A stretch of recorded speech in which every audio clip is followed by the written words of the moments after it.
ጾም እኮ ለሷ ምን ያደርጋል? ስትጾም በቃ የራስ ተጎዳች ሰውነቷ ቀነሰ ብዬ ነው ስለው እኔማ አሁንማ በፊት እኮ ነው እንደዛ ማለት አሁን ቀነሷ እኮ አለ በዚህ ሁኔታዋ ብትጨምር አሁን አንቺ መደገፋችን ሰውነቷ በወፈረ ቁጥር ሸክሞ እየከበደሽ ነው የሚመጣው። ለሷም እንደገና መራመድ አትችልም። እግሯ እያስቸገራት አይደለም ወዲያው ትንሽ የምትራመደው ራሱ ይቀርብሻል።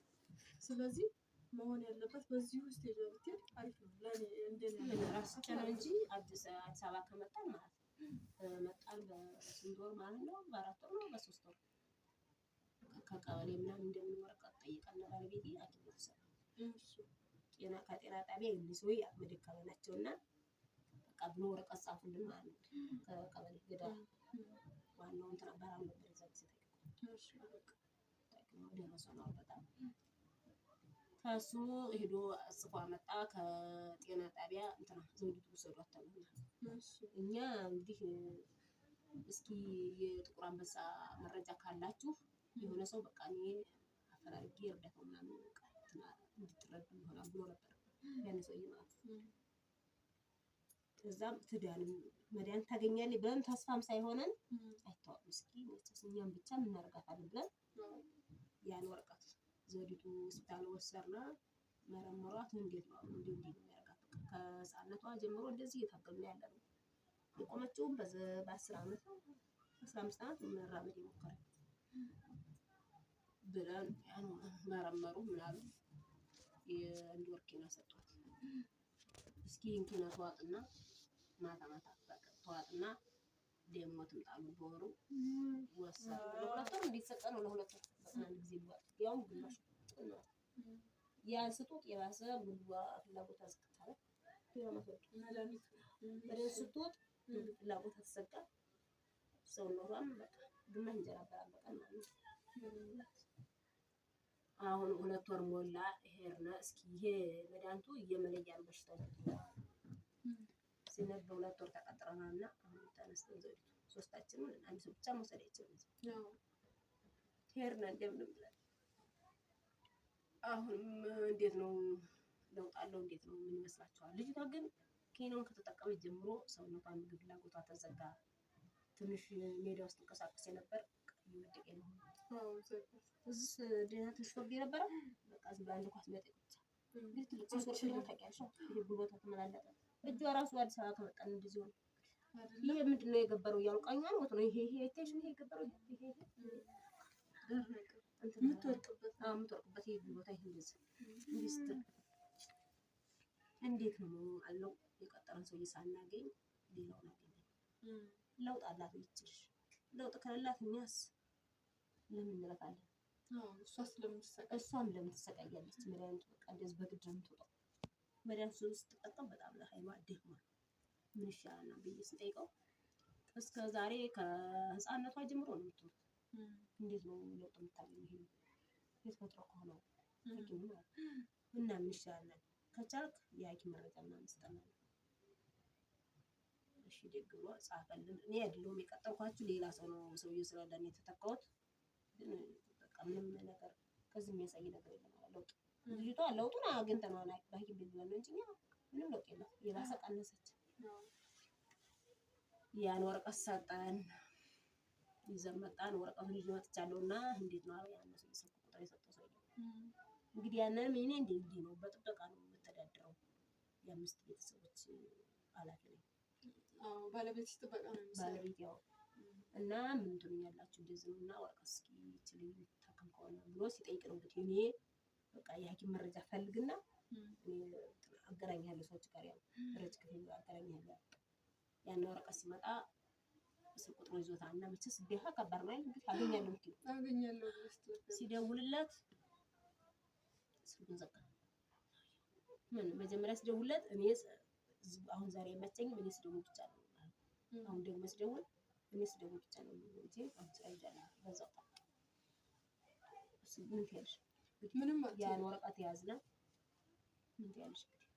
ሐኪም ቤቱም ያው እኔ ግን አሁን ቢሆን በቃ ሄዳ ከፍ ካለ ቦታ ታክማ ምትድን ነው ተስፋ አልቆርጥም። እሱ የመድኃኒዓለም ፈቃድ ነው ይሄ አይደለም። ግን ደግሞ አሁን እንደው መቼም የኔ ሐሳብ በቃ ዝም ብዬ የእናትነቴ ማለት እናት እኮ ተስፋ አትቆርጥም እንዴ ቀልደኛ። እኔ ዘንድሮ ሕክምና ሞክሬ የለ እንዴ ማለት ይገርመኛል። አንዳንዴ ሳስበው ማለት እንዴ ጅል ነኝ እንዴ እላለሁኝ። ራሴን ሁሉ ወቅሰዋለሁ ማለት ነው። የሆነ ነገር ከተገኘ በቃ እስቲ ባባይ ሞከር ነው የምለው። አምና የሞከርኩትን ዘንድሮ እንደገና መሞከር እፈልጋለሁ። ግን እኮ ምንም ለውጥ የለም። የትም ሄደሽ አንድ አይነት ነገር ነው። አንዴ እግዚአብሔር ሰጥቶሻል። አንድ ጊዜ አምነሽበት ተቀብለሽ ልጅቷ በምን መልኩ ነው የምታድገው? ከሰው የተለየ ቢያንስ እንኳን እንደ ሰው እኩል ውላልኝ የምገባው እንዴት ሆና ነው ብለሽ የምታስቢበትን መንገድ ማመቻቸት ነው እንጂ እዚህ ጋር ሕክምና ሄደች። እሱ መጀመሪያም እግዚአብሔር ፈቅዶ ሰጥቶ እሱ የሰራውን ሰው ሊያድነው አይችልም። እኔ በእኔ እምነት ይሄ ነው። እንትን ይቅርታ በጣም ግን አንዳንዴ አሁን ይድናል በሕክምና ብለን ብዙ ሰዎች ይለፋሉ። የሚገርምሽ ነገር እና እዛ ቲክቶክ ላይ የሚሰሩ አይን በስል ልጆች እንኳን ተስፋዬ ሂጅ ምናምን መዝሙር እንትን ብለዋል። ምን ተማምነህ ነው የሚል መዝሙር አውጥተዋል። እህትማማቾች ማለት ነው። ሶስቱም አይነ በሲር ናቸው። ውጭ ድረስ ይሄዱ ምንም መፍትሄ የለም።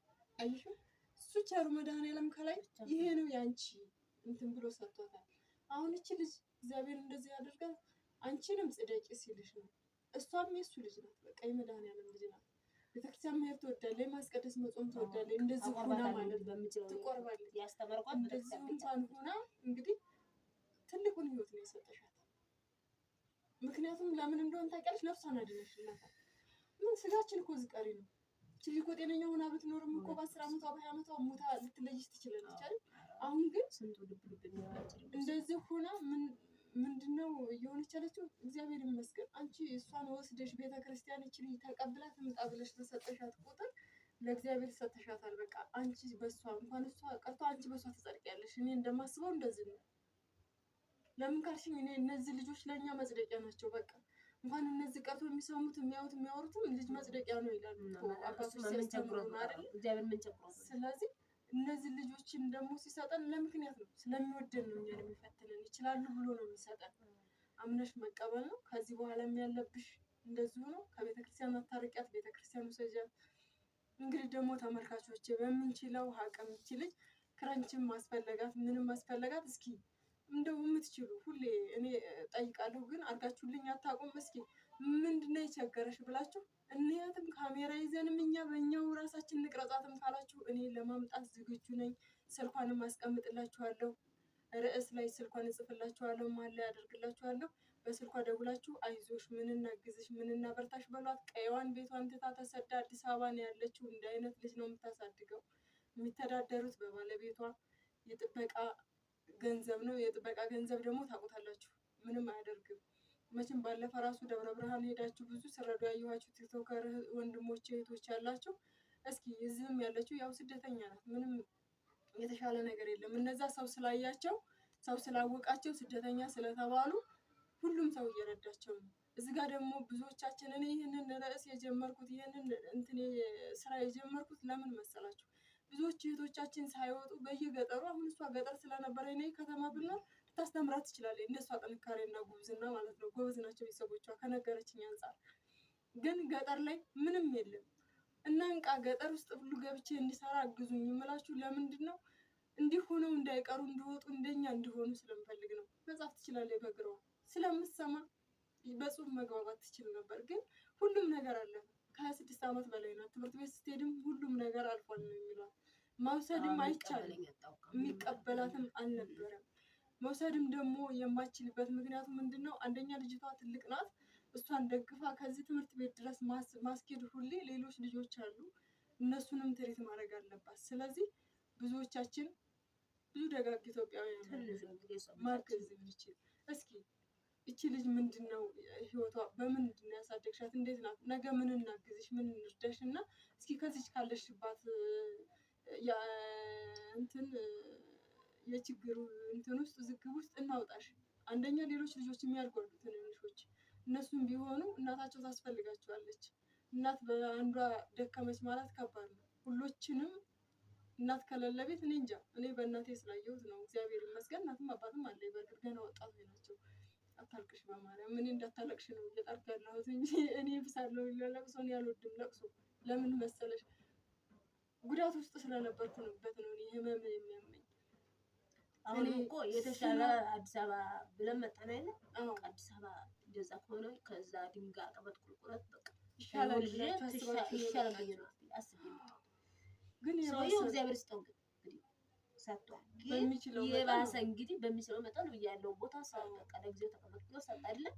ግን ልጅቷ አሁንም ስትወርቅ በቃ እንዴት ቢላንቀሳቀስ እዚህ ጋር ያለችው በር ደግሞ ተራራ ናት። ሽንት ቤት ለማለት ትቸገራለች። አሁንም መልሶ በጣም ያስቸግራል። ያው ገጠር ለስም ከተማ ነው። ያው ገጠር ድንጋይ ገጠር ድንጋይ ሽንት ቤት ገብላ ደርሳ ትምጣ ሌላ ጭንቀት ነው እንግዲህ።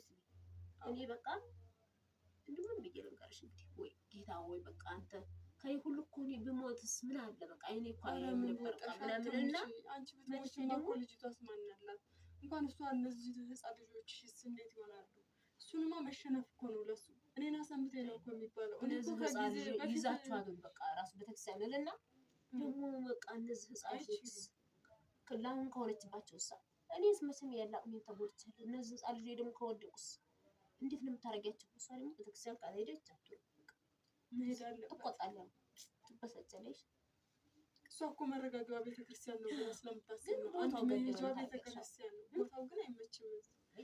እና ተመልካቾች የምነግራችሁ እኔ ያው እንደምታውቁት ሁሌ በስልኬ ብቻ ስለምቀርጽ ስልኬም ያን ያክል የሚረባ ስልክ አይደለም። ዝም ብዬ ከራሴ ችግር ተነሳሽነት ተነስቼ ነው እስኪ እነዚህ ልጆች እናውጣ እያልኩ እንትን የምለው። እስኪ አለን የምትሉ ጎበዝ ሰዎች አላችሁ። እኔ በውስጥ በኢንስታግራም እልክላችኋለሁ ሁሉንም ነገር አለን በሉልኝና ደስ ይበለኝ። እናት ከስካሁኑ የባሰ ላይ ነው የመጣሁት። አሁን እንደዚህ ሆኖ 25 26 ዓመቷ ነው ልጅቷ። ብዙ ረጅም ጊዜ ቆይታለች እናቷ እሷን በማገዝ እሷን በመርዳት ቤተክርስቲያን በማመላለስ። እስኪ አለሁልሽ በሏትና እኔንም ደስ ይበለኝ በመብርሃን። እዚህ ጋር ያለው ቤቷ ተራራ ላይ ነው። ለማሳየት ያው ስልክ ካሜራ ስለሆነ ይቆራረጣል፣ ኤዲቲንግ ግን አልችልም። ስለዚህ ይከብዳል። እናንተ እኔን ብቻ አለን በሉ በሚሴጅ ማርጎ ወይም ለሷ ደውሉላት፣ እኔ እመጣለሁ፣ ይዣችሁ እመጣለሁ። በጽድት ባለ ካሜራም ቀርጸ ነው አሪፍ ነገር እንዲሰራ እናድርግ። እንበርታ በእናታችሁ። እኔ ላይም አወራችኋለሁ። ሰላም ሁኑልኝ። አመሰግናለሁ። በቃ እሺ፣ ሁሉንም ነገር እንግዲህ በእግዚአብሔር ተስፋ አድርገን እንቆያለን። እኔም እየመጣሁ እጠይቃችኋለሁ በሚችለው መጠን። የለ አልቀርም፣ እመጣለሁ። የሚሆነውን ደግሞ ወደፊት እናያለን ማለት ነው። እንግዲህ እግዚአብሔርም ይርዳን። በዛ ከዛ ባሻገር ሰላም